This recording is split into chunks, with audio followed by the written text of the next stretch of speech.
Thank you for coming out to this session at 8 o'clock in the morning. We are in for a real treat today. John C. Urschel is a PhD candidate in mathematics at MIT. He's a retired professional football player, playing college football at Penn State, and was drafted by the Baltimore Ravens, where he started for, I believe it was 3 years, retiring at the age of 26. He shocked the world when he retired. John also holds his bachelor's and master's degrees in mathematics from Penn State. He's published a number of peer-reviewed articles in mathematics. He's done research in a number of areas, including convex, discrete geometry, graph theory, machine learning, numerical analysis, and a few others. Recently, John has had a paper in the SIAM Journal of Numerical Analysis. He's published his memoir, Math and Matter, A Life in Math and Football, and he's serving as a McGraw-Hill ambassador, which is one of the major reasons why he's here. So we want to thank McGraw-Hill for their generosity. John is a mathematician, he's an educator, and he's a champion of students. Please welcome John Urschel.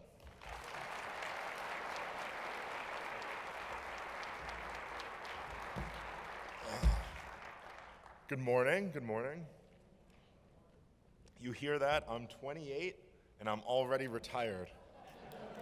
Everything else from here on out is just easy. Okay.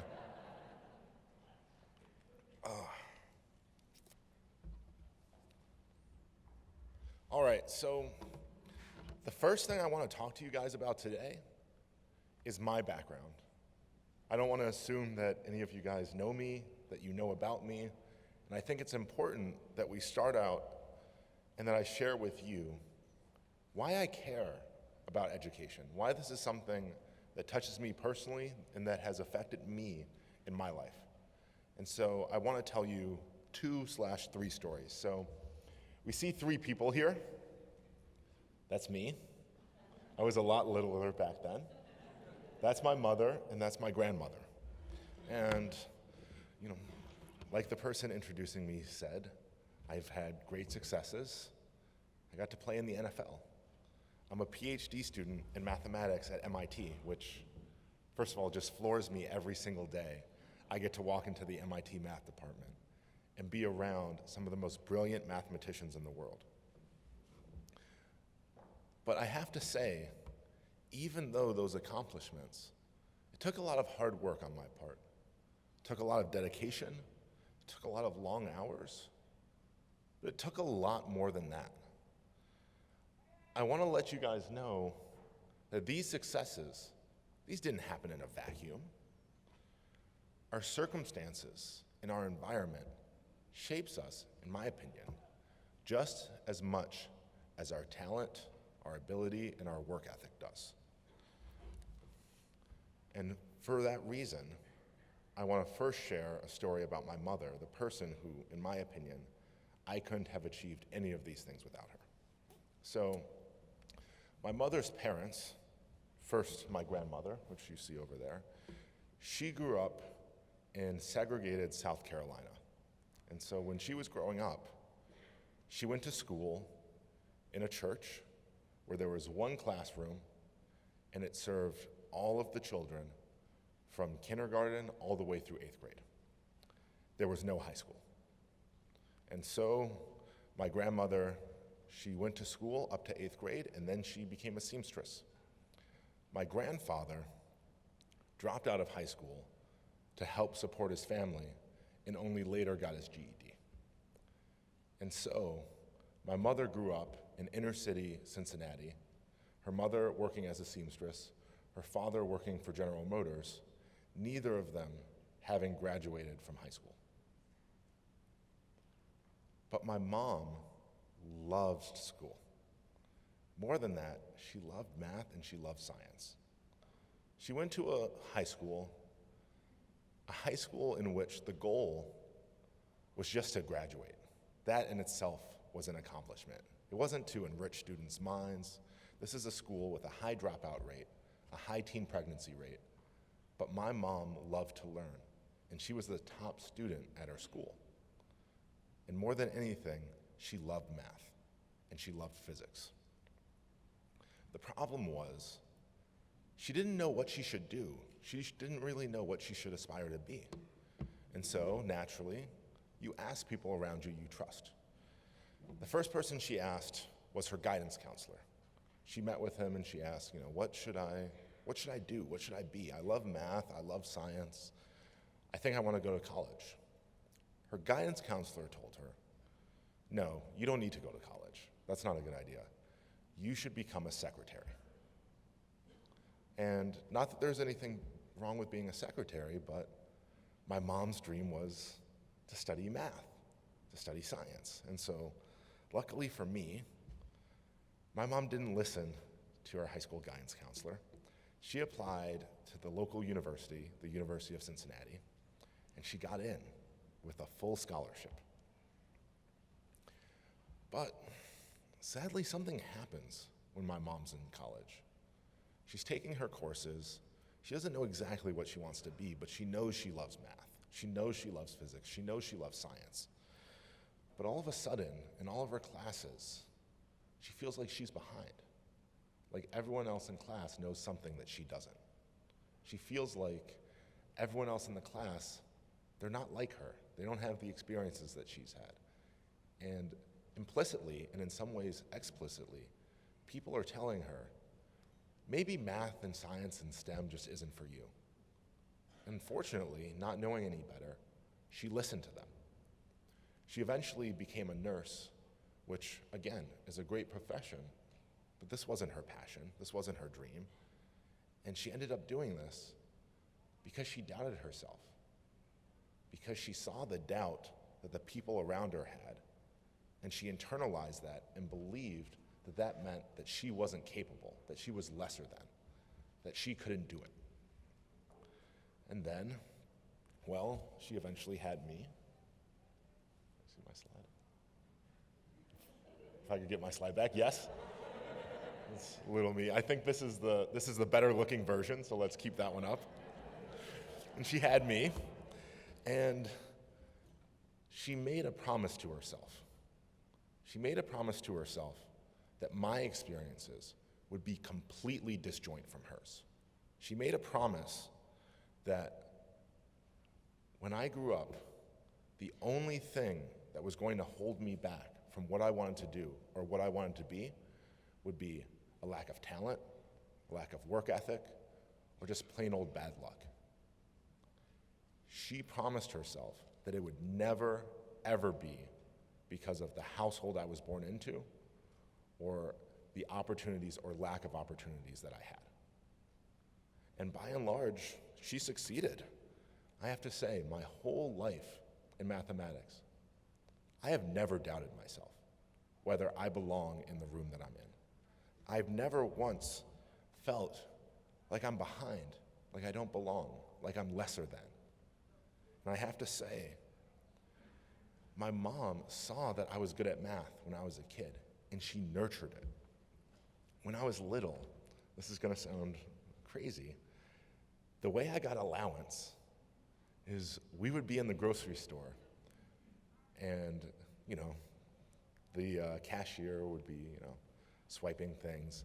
And if I would see the subtotal, my mom would, let's say, it would be something like 1954, and my mom would give the cashier a $20 bill.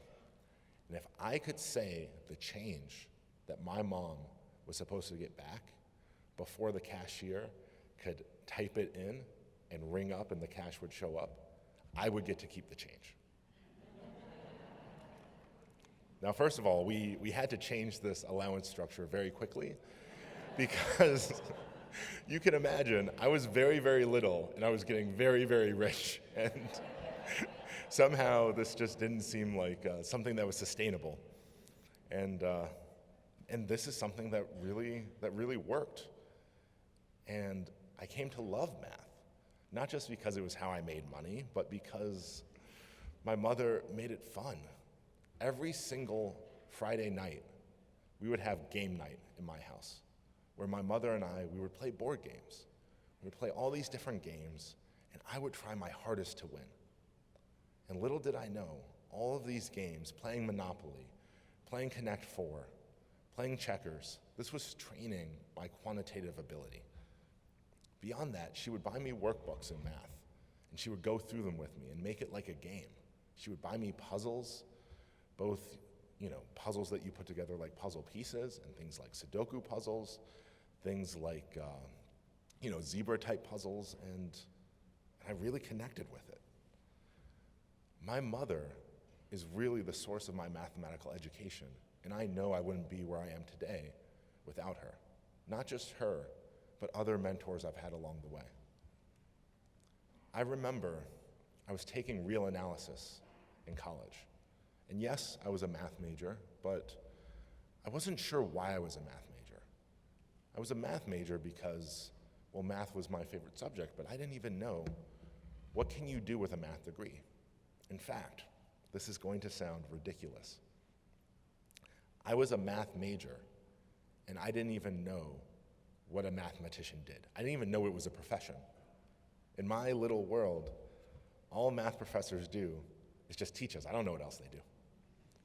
And it wasn't until one specific math professor had me in his class and saw potential in me and decided to take me under his wing and introduce me to mathematical research and introduce me to all the different things that mathematicians do and can be.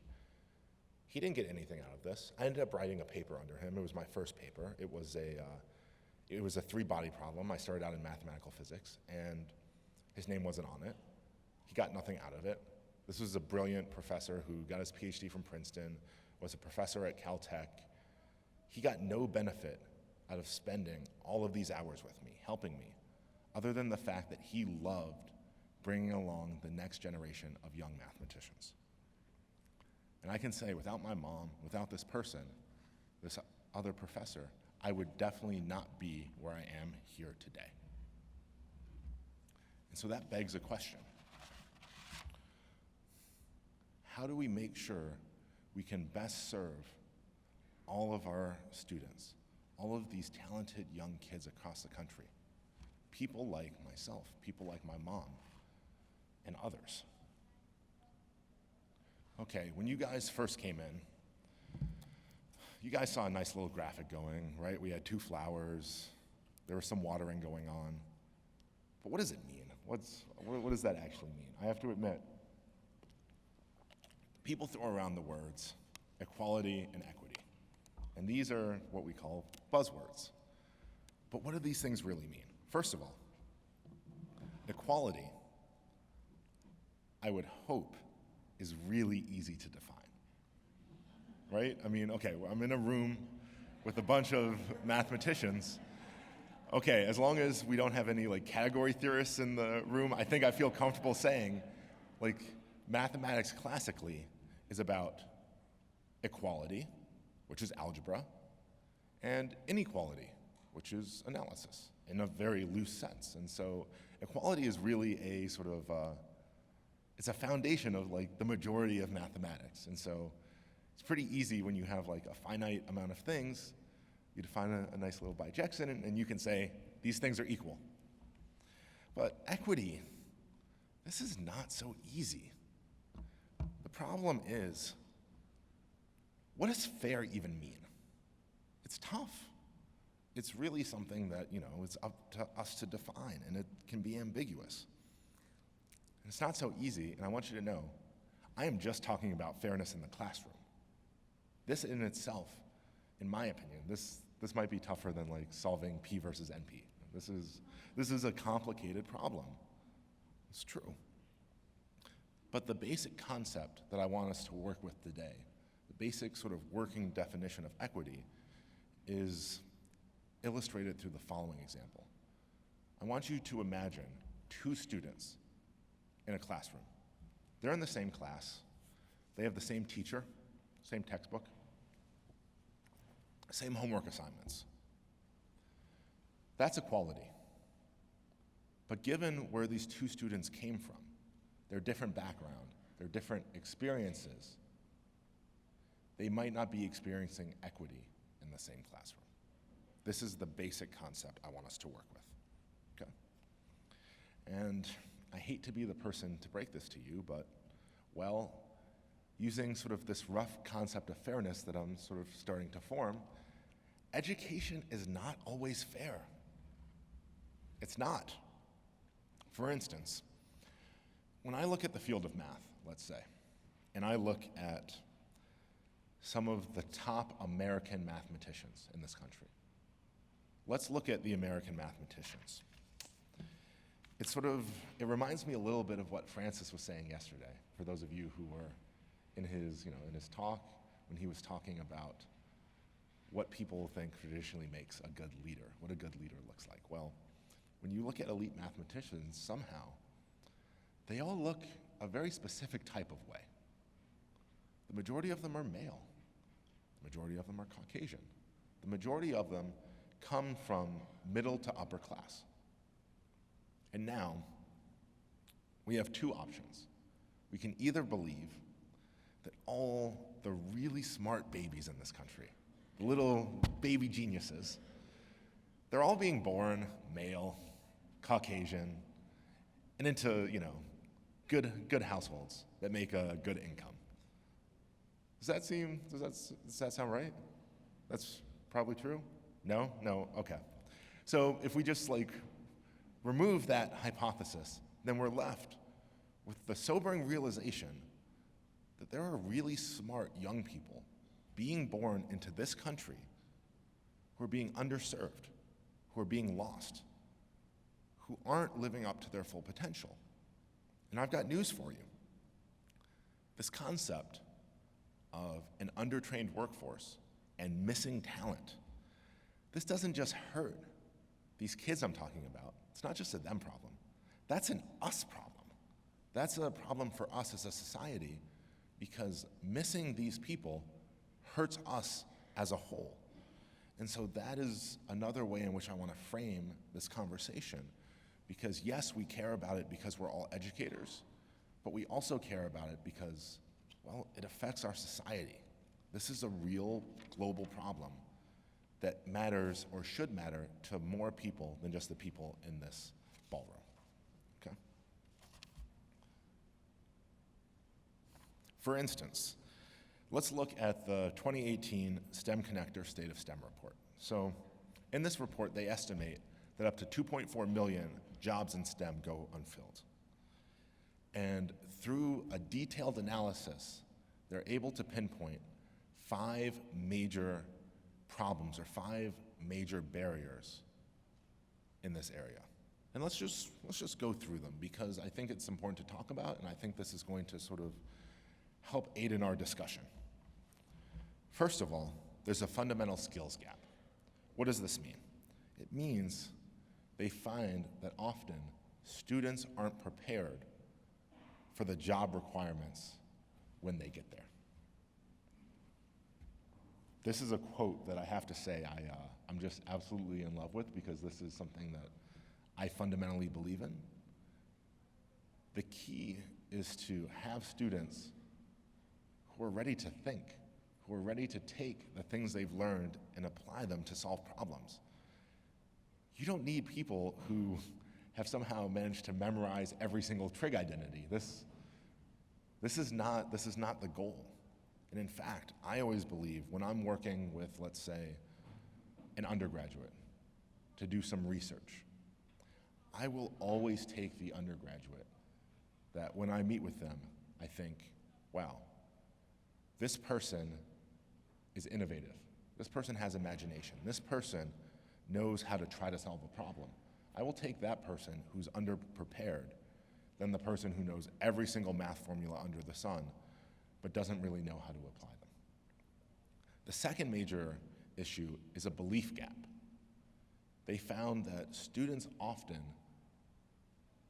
think the skills they need for a specific job in a STEM field are one thing, when in reality, the actual skills they need are something else. And why is this important? Well, because you have so many young people going through school, and then they have a tough time with some course. Maybe they struggle with trigonometry. Maybe they struggle with geometry. Maybe they struggle with a specific subject.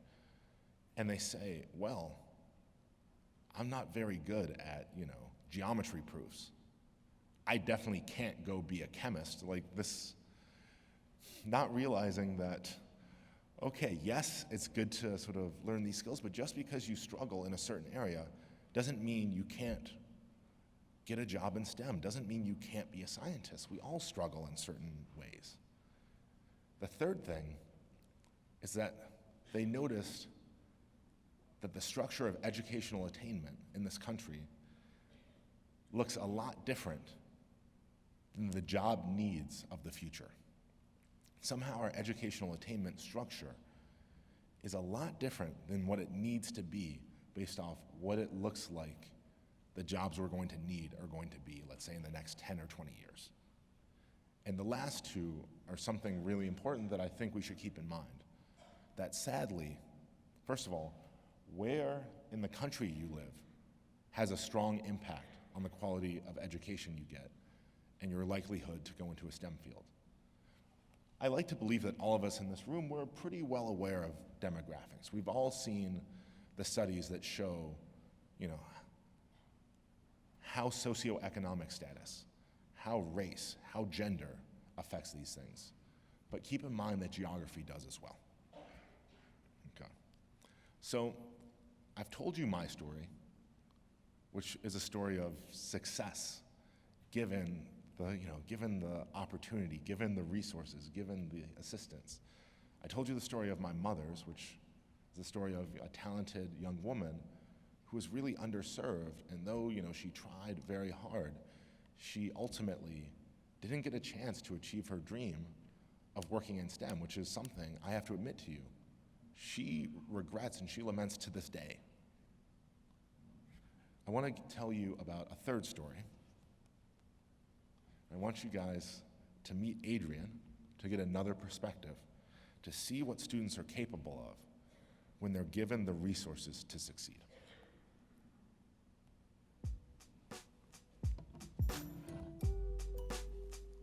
In high school, I did pretty badly in all my classes. I think I had around a 2 for GPA. Algebra 2, I got an F in that class. I was researching problems that people face with math. One of those things is math anxiety. If you're scared of something, you go into fight or flight, and that's what I did.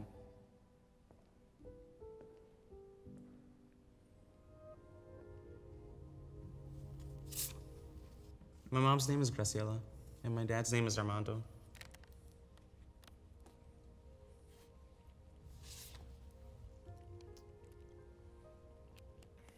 He just wanted me to go to school, because he knew it was tough out there.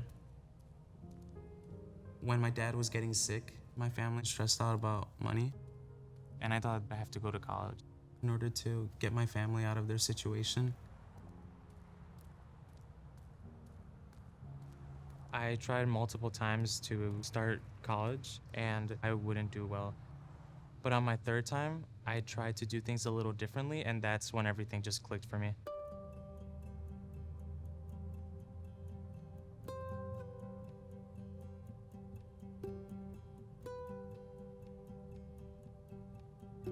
I decided that I wanted to major in computer science, but majoring in computer science meant that you had to take a lot of math classes.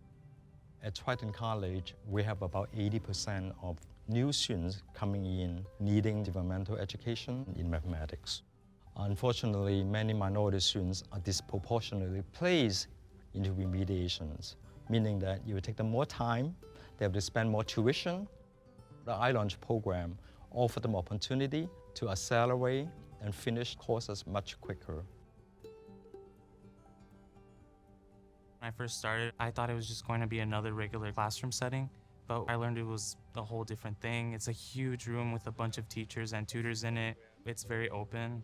They start with a diagnostic test that actually allows the instructors on day one to know the abilities of the students. You see what makes them struggle with math. About the 4th or 5th week, he was starting to distinguish himself as a student with a little more ability than the rest. I finished 2 math classes in 8 weeks. That really was a confidence booster. I finally thought that I had a chance to do well in school. And then Rich came up to me and asked me if I wanted to work here as a tutor. 3x equals 12. That's not that bad, right? No, Yeah, it's so simple. I never thought I would be a tutor in my life, especially a math tutor, because I'm bad at math. Or I was bad at math, sorry. Our students, if they're not afraid of math, what does it mean? Then perhaps they can go into high-paying STEM jobs in the future. It's crazy to think that now I'm in calculus getting an A. One of the things my professors always says is math is beautiful, and now I think the same thing. Math is beautiful. If I graduate this semester, I'd be the first person in my family with a degree.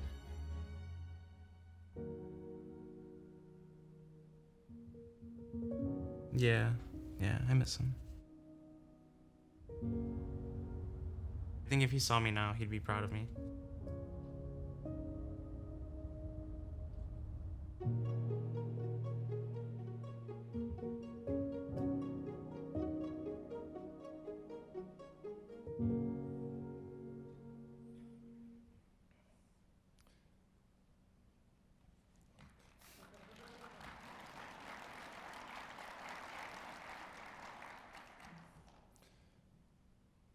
Just so you guys know, Adrian is taking Calc 2 right now, which I'm going to level with you guys. I mean, I think we've all taken Calc 2. This is not an easy class. This is a class which, really doesn't have a strong overarching narrative. It feels like you're sort of studying a bunch of random things. It can be complicated for students, but Adrian says he's feeling really good about how it's going, and he's doing really well. So know that Adrian is doing well these days. So one of the big things I want to hit on is that right now is a really exciting time in education. Why? Well, first of all, it's an exciting time in just about any field because, well, technology. I mean, if you just sort of take a look around and pick any random field, you'll see how the advances in technology, the advances in computer science, the advances in machine learning have had strong impacts on just about any field you can think of. And know that the way that we learn is going to permanently change. When I think about how I learn, even how I've learned when I was younger versus how my mom learned, versus how some of my professors learned, it's crazy to think about. I want you to know, so my dad, he became a surgeon, and when he was studying, you know what he would do? He wanted to learn about some subject. He would physically walk to the library and hope they had a book on some specialized subject. And if they didn't, he would have to try to find a physical catalog, and open it up and try to look and see, does some other library have it? And then he would have to wait a couple weeks for them to ship it, and it was old shipping back then. They didn't have drones sending packages. There was no Bezos army flying across the country. And this is how you got access to resources. This is how you learned. Even worse, imagine you're an academic and you're trying to do research, and you want to figure out what papers there are on a given research area. You have to read through all of these journals to just look and find references and try to find old things. I have to admit, this sounds absolutely crazy to me. Talking to someone who, okay, when I was learning math, I want you to know, this is what I did. I'm taking a math subject. Suppose I'm taking, analysis, or I'm taking differential equations or something. I get the textbook for the class. What else do? I get a couple other textbooks. Suppose I'm struggling with how a certain textbook has presented a concept. The way it's explained doesn't quite make sense to me. What do? I just look in some of the other textbooks. And if none of those make sense, also, there's lots of textbooks, and they're all easily accessible. If none of those make sense, guess what? There's this amazing little thing called the internet. I just Google whatever subject I want, Fourier series, lecture notes, PDF. I type enter. What pops up? I am telling you 100 different lecture notes from different professors at different universities explaining these things in different ways. This is how I learned. And it really was to my benefit to be able to see a certain concept from many different perspectives of many different people who were really, highly educated. Because not everyone learns the same way. People learn differently. So, what I want to spend this last 20 minutes talking about is the following concept. How do we get more Adrians? This is my new revised title. We can scrap the old title. This is the new title. Forget the other one. This is the new concept. Because I want you to keep in mind that Adrian, first of all, he felt comfortable at Triton. He felt like he was in a place where people cared about him, where he was learning material in a way that made sense to him. And so one thing I would encourage you to do is to really try to think about how you can try to support and connect with every single student in your class. And constantly try to ask yourself the question, does this student feel like they're a part of the class? Do they feel connected? Do they feel like they're a part of the group? Feeling like you belong is a necessary condition for success, I believe. And also, it can be tough, especially when you're an instructor who's been teaching for many, many years, teaching the same subject. It's hard to really connect with a student who's learning something for the first time. Just as sort of a random example, one thing they do at Triton, which I think is amazing, is they use peer tutors to help.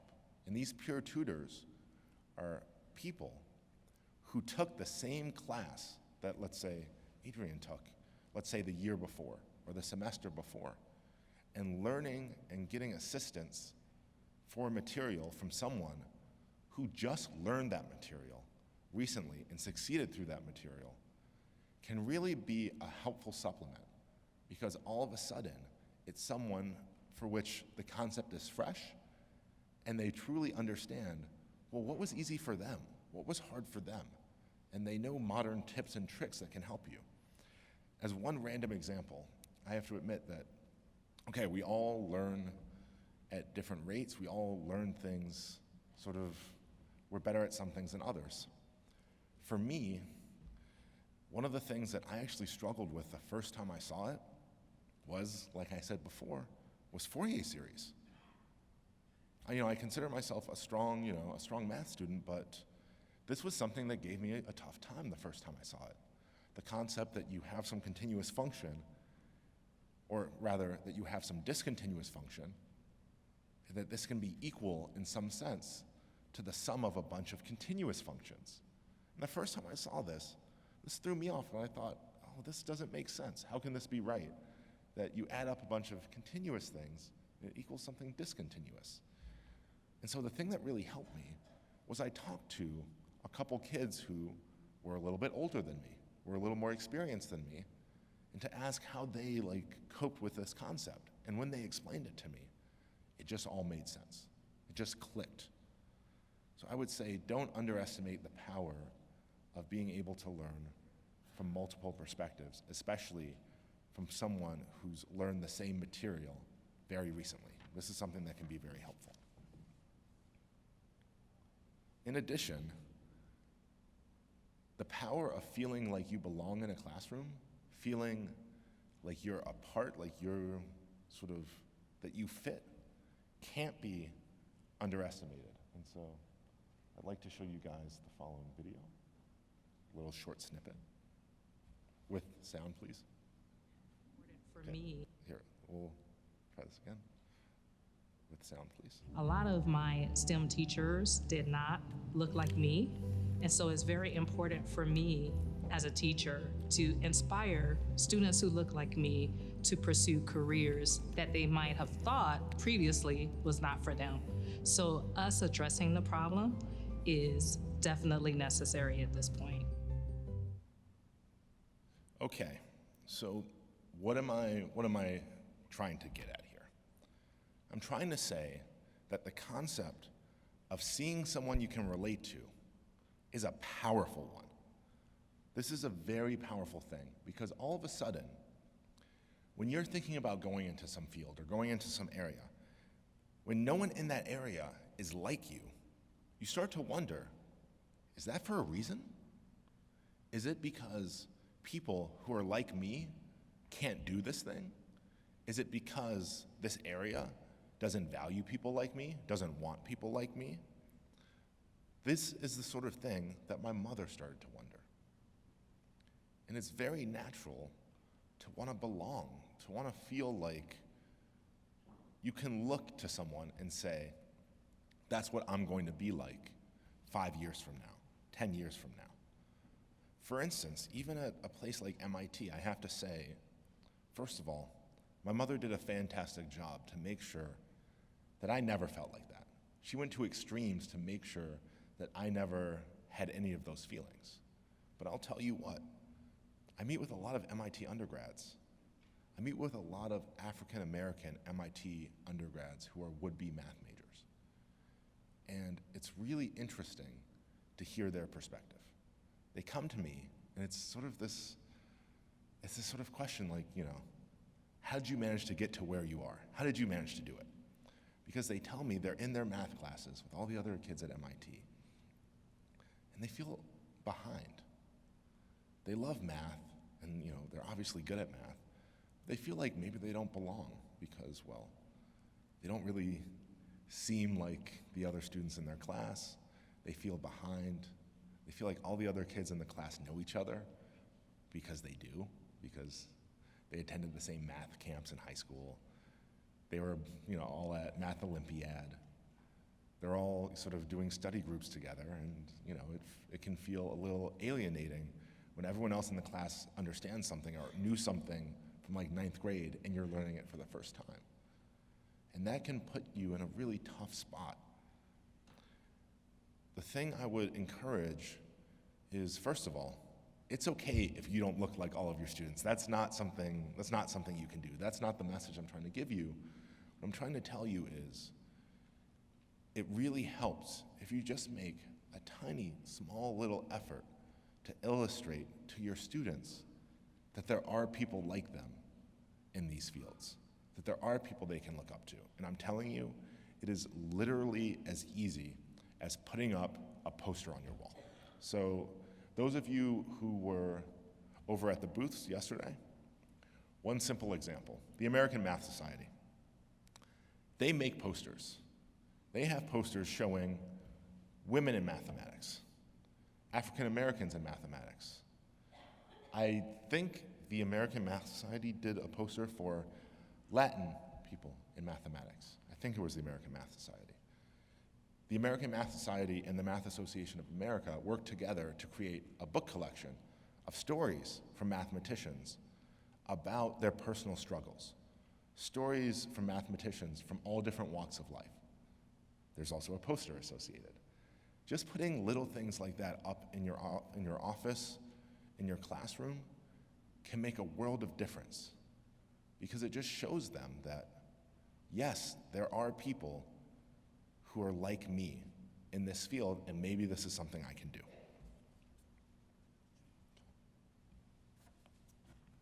All right, the next strategy. First of all, we have amazing technology. Maybe we should make sure that we're using this to some extent. Especially because not all students enter the same class with the same amount of knowledge. And in my opinion, the single most important thing is proper placement. Proper placement is key. And I know you guys know what I'm talking about. I know you've had the experience, because I certainly have, of having a student in my class where they aren't prepared, where they should be in another class, even though somehow their courses place them in a certain class. They're missing skills. And it's really tough to teach someone a new concept, like, let's say, calculus, when they haven't really truly been taught the prerequisites. It's hard enough to learn calculus when you actually were truly taught the prerequisites. It's even tougher when you have some course that says that you learned a certain subject, but maybe Maybe your teacher didn't do a great job. Maybe you didn't really connect with the material. And so proper placement when students first get to a university is really important, because I have to say, I'm certain that all of you have experienced this. I know I've experienced this. There's nothing worse than teaching a class and having a student who is trying so hard, who wants to succeed, who's doing everything they can, but when you meet with them with office hours, when you go over the exam, you start to realize that it's not because they're necessarily having a hard time with the material you're teaching them. It's because of the baggage they've brought into the class. It's because of the things that they don't really know how to do that are one step, two steps back from the subject you're supposed to be teaching. And it puts you in a tough situation, and even worse, it puts the student in a tough situation. It puts them in a situation where they start to think, maybe this isn't for me. Maybe I'm just not good at math, and they start to doubt themselves. So first of all, proper placement and taking advantage of modern technology that uses advanced techniques to really pinpoint what a student knows and what they don't. I think this is really crucial, and I think it's important to take advantage of these things. Like anything, it's a tool, but I think it's a tool we should take advantage of, especially given advances in machine learning, which really this concept of how do you place a student?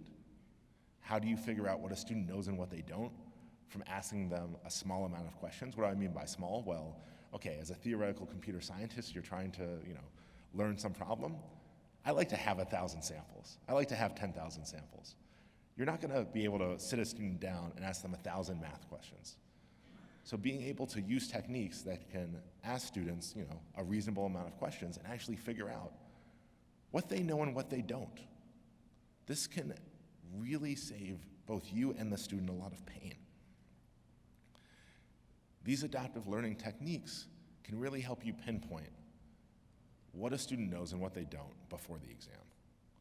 Because I've typically found, suppose I'm teaching a differential equations class, I'm teaching a calculus class. I don't truly recognize which ones of my students really are missing fundamental gaps until after the first exam. When you get that first exam back and you have a student who got a 40, who got a 30, and by then it's already too late. Multiple resources, like I touched on before, can be a game changer. This is the way I learned. I learned by using many different resources, quite honestly, least of which was sort of the instructor in class.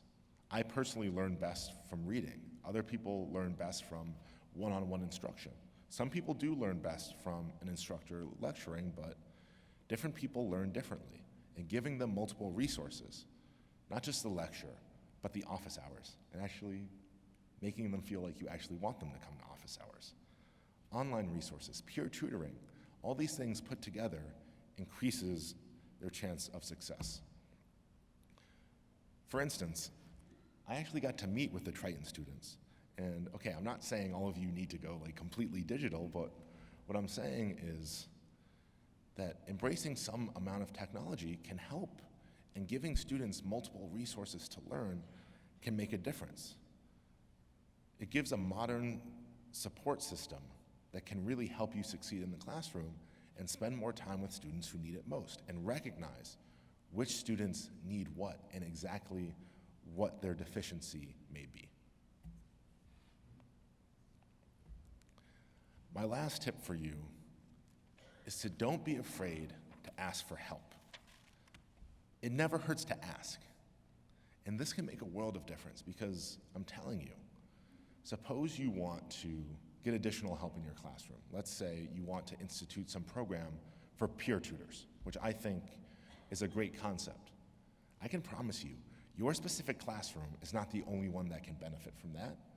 And your institution, maybe they say no, so what? Maybe they say yes. And this can really have a profound impact on what you can do and how you can help your students. The one thing that I think is really crucial is proper placement boot camps. Being able to recognize when a student comes in, some sort of testing procedure that says, what do you know? What don't you know? And then tries to do something about it. For instance, this proper placement goes on both ends of the spectrum. It recognizes when students have key deficiencies that they need to learn before they go on to the next level, but it also recognizes students who know almost everything they need to know, but they're only missing a couple things. You really should not retake a full course if there's only, let's say, 3 or 4 or 5 concepts that you aren't so good on. What you should do is you should learn those concepts. You should be trained in those concepts so you don't have to spend a full semester bored just because you are only missing a couple things. And proper placement really leads to success, in my opinion. Now, I want to spend some time to talk about best practices in the classroom and really try to dig in on this. So first of all of these things are important. Promoting a positive environment, creating meaningful connections, embracing your students' diversity, and this cultural competence is something we're going to really spend some time on. I'm going to go over, but it's going to be okay. We're going to spend some time to talk about. But I want to share with you, just personally, my top 3 goals when I'm in a classroom. And this may vary somewhat from your goals, but I thought I might as well share. There are 3 things I really try to do as an instructor. First of all, it is paramount that I create some level of comfort. What do I mean by comfort? Well, it's really hard for a student to learn in a class when they don't feel comfortable there. The type of comfort I want to build is an environment in which students feel comfortable being in class, me asking a question, and they feel comfortable answering if they have some thought in their head, with the knowledge that they could be wrong. And if they answer and they're wrong, guess what? It's okay. Because that's what math is. Math is trying to solve problems and sometimes failing, and then understanding where you went slightly astray. And so one way that I would really recommend to try to support that is when you make a mistake. It's human nature. I see it all the time from mathematicians, especially when they're giving, let's say, talks. The moment you make a mistake, you have this little internal panic, and what do? You try to find out where the mistake is immediately, erase it quickly, fix it, and then just move on. One little thing that can really help create comfort in the classroom, especially comfort being wrong, is when you make a mistake, it's okay to mention to your students, I've made a mistake here. Let's try to find the mistake. Or does anyone see the mistake I've made? Because when you show that you as an instructor can make mistakes and you're a little more comfortable with making mistakes, they feel more comfortable answering a question and possibly being wrong. When someone answers a question and they answer it incorrectly, be thankful that they answered the question. Try to mention the good things that they bring up. Creating that comfort, I think, is crucial. The second thing is, it's really important to be relatable. What do I mean? I don't mean you need to go around on TikTok and talking about, that great game of Fortnite you had last night. No. Let's not do this.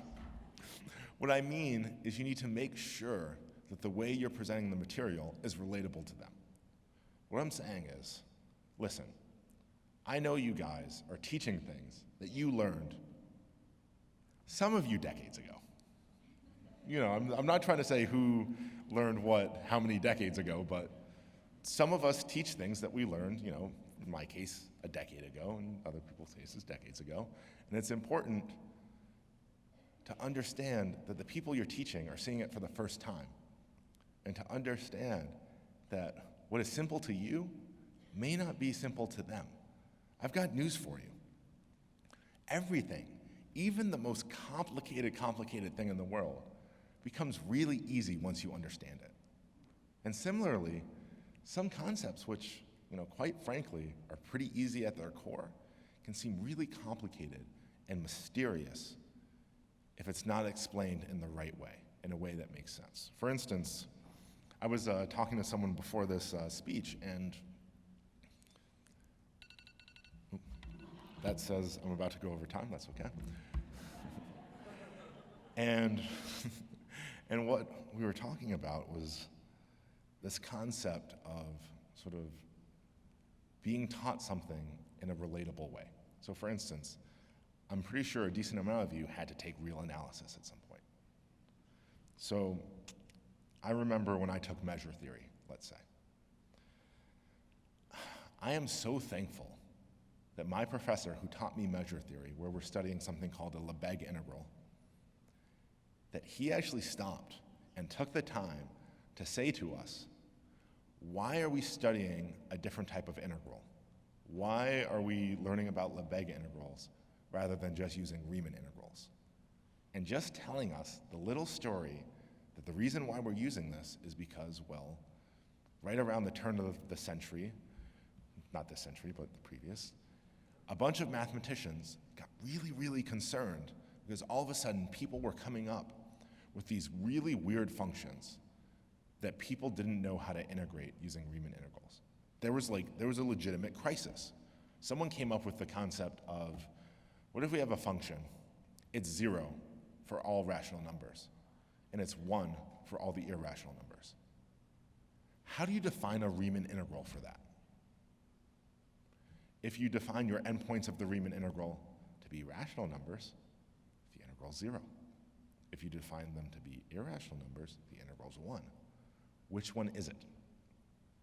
That very story, just that story, makes measure theory all of a sudden make sense and seem simple and help you understand why this is something important. If my professor hadn't told that to me, measure theory would have seemed a lot more complicated. And so conveying things in a relatable way and helping students understand sort of concepts from a very grounded perspective can make a world of difference. And my last goal when I teach a class is to show students that I care. Believe it or not, this is something important. We're humans. When I'm in a classroom, even if I am not so passionate about the specific material that I'm teaching, I need to show that I am. Because if I'm not passionate and excited about what I'm teaching on a given day, how can I expect my students to be? It sounds like so simple, but just acting like you want to be there can really make a world of difference.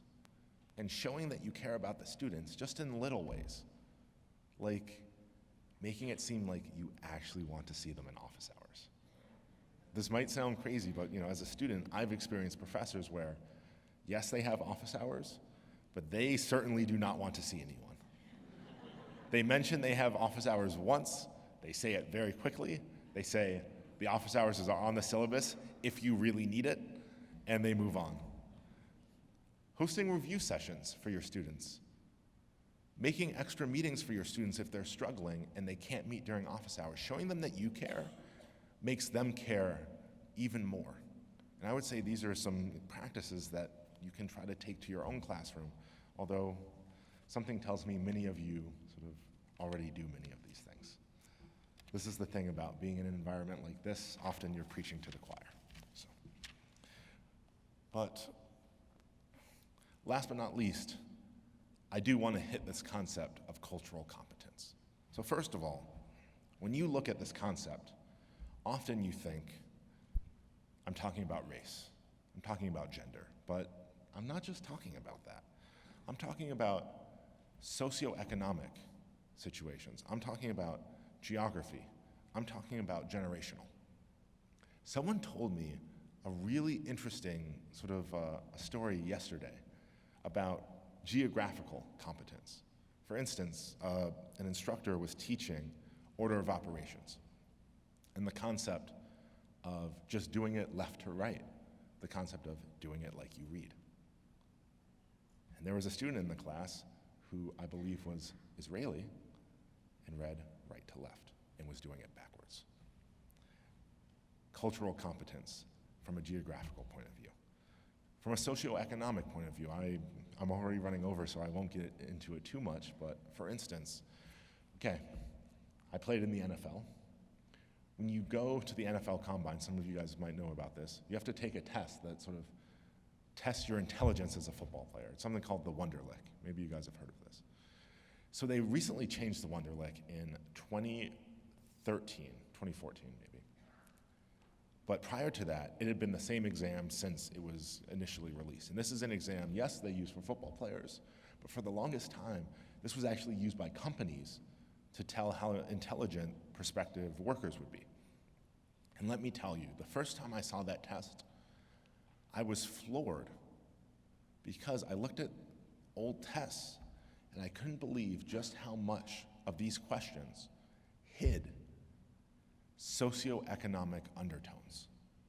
That somehow it's not testing intelligence fully, but it's testing what type of household did you grow up in.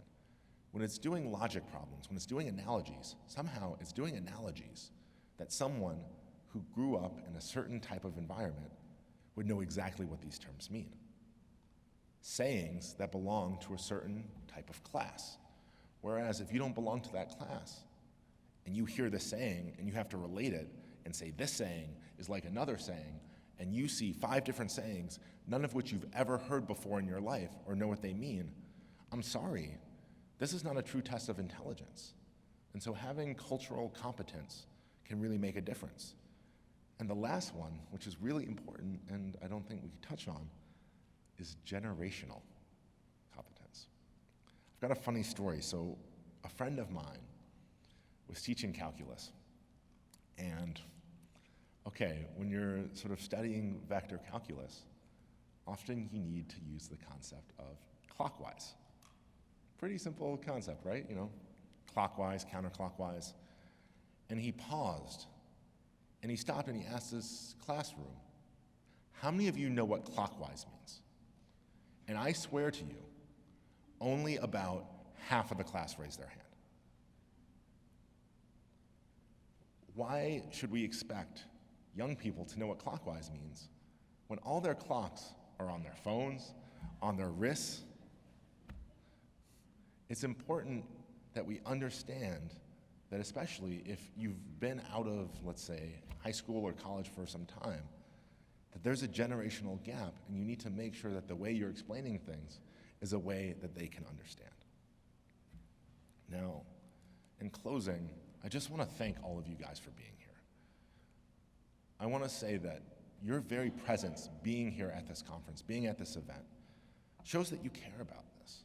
And it's up to all of us to try to be a catalyst for change, because our collective future depends on it. Because education is too important to just leave up to chance. Because we're losing young, talented young people, like my mother, all across this country because they're being underserved.